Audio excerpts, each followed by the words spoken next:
Study Session 9. Power and Influence in a Group. Introduction. In this study session, we'll examine the difference between power and influence, the basis of power. We'll also discuss the effects of unequal power in groups. Learning outcomes. When you have studied this session, you should be able to 1. Differentiate between power and influence. 2. Discuss 4 bases of power. 3. Appraise the effects of unequal power in groups. Difference between power and influence. The Longman Dictionary of Contemporary English, 1995, defined power to mean ability or right to control people or events. It defined influence as power to have an effect on the way someone or something develops, behaves, thinks, and so forth, without using direct force or command. That is, without directly forcing or commanding them. The terms power and influence can be used interchangeably. Zastro, 2001. Both terms refer to the capacity of an individual to motivate others to carry out certain actions or to behave in a particular way. In many groups, members influence each other to commit their time and resources to the group. Controversies are usually settled through mutual influence, as members seek acceptable compromises or solutions. The use of power is indeed a necessary component of effective group functioning, and it is natural and generally desirable for every member to influence other members in the pursuit of both personal and group goals. When group members are cooperating, power is asserted in the same direction and members encourage each other to put forth greater effort as they would on a sports team. However, the assertions of power conflict when members are competitive or have incompatible goals. Power bases in groups. French and Rabin, 1968, developed a framework for understanding the extent to which one group member influences another by identifying 5 bases of power, namely reward, coercive, legitimate, referent, and expert power. This framework allows group members to analyze the source of their power and offer suggestions on when and when not to use their power to influence others. The power bases in groups are discussed as follows. Reward power. Reward is something that brings satisfaction to an individual. It is simply an incentive or a motivating agent. It includes such things as promotions, pay increase, days off, and praise. Reward power is based on a member's perception that another member of the entire group has the ability to dispense rewards or remove negative consequences in response to his behavior. This power is greater if the group members value the reward and believe they cannot get it from anyone else. Group members usually work hard for someone whom they believe has high reward power and communicate effectively with them. Reward power tends to increase the attraction of one person, B, to another person, A. However, it should be mentioned here that reward power can backfire if group members feel they are being conned or bribed. For instance, using reward power by A in a conflict situation with B, B is apt to feel he's being bribed and controlled. Hence, he may refuse to cooperate with A. Coercive power. This involves the use of force on other people. The ability to fire a worker who falls below a given level of production is a common example of this type of power. Coercive power is based on the perception of one person that another person can dispense punishment or remove positive consequences. Coercive power comes from the expectation on the part of B that he will be punished by A if he fails to conform to the required standards set by A. Coercive power always decreases attraction of one person to another. It often increases B's hostility, resentment, and anger if coercive power is used by A to attempt to settle a conflict between them. Threats often lead to aggression and counter-threats. Coercive power exacerbates conflicts by leading two people in dispute or conflicts to distrust each other and retaliate against each other. Therefore, whenever possible, it should not be used to settle conflict. Legitimate power. This is directly related to an internalized value or norm, and it is probably the most complex of the 5 power bases.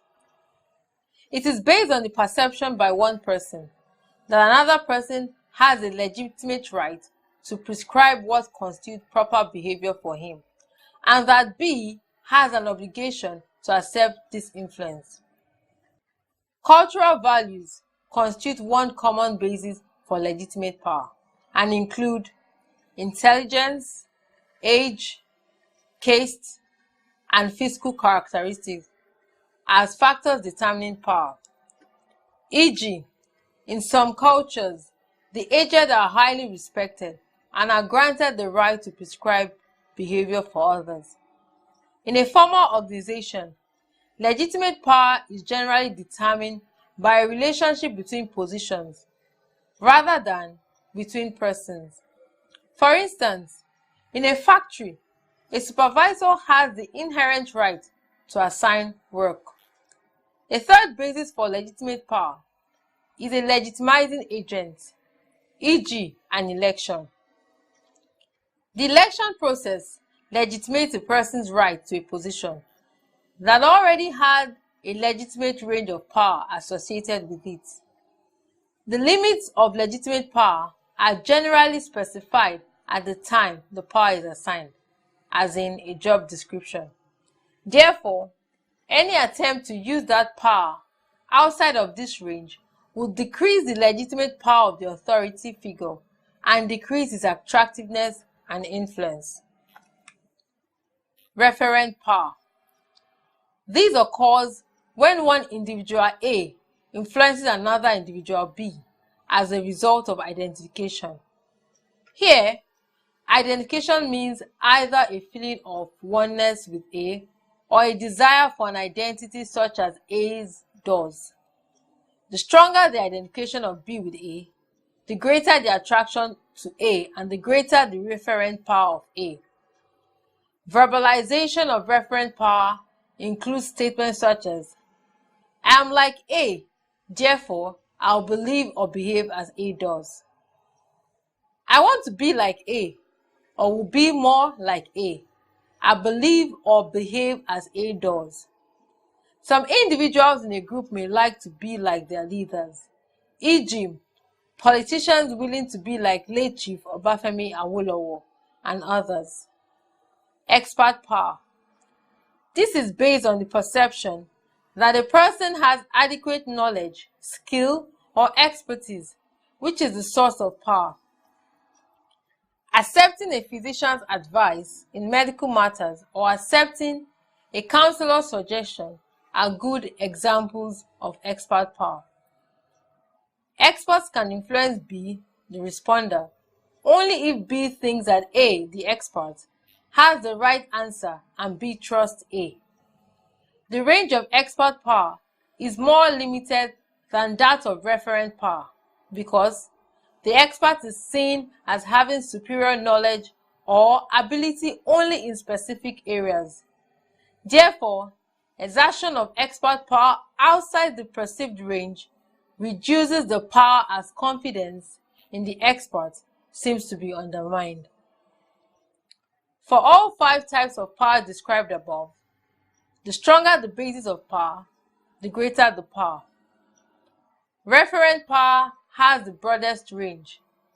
However, any attempt to use the power outside the prescribed range can reduce the power.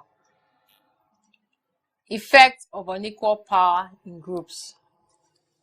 The effectiveness of a group is improved when power is based upon expertise and competence and is relatively equal among members.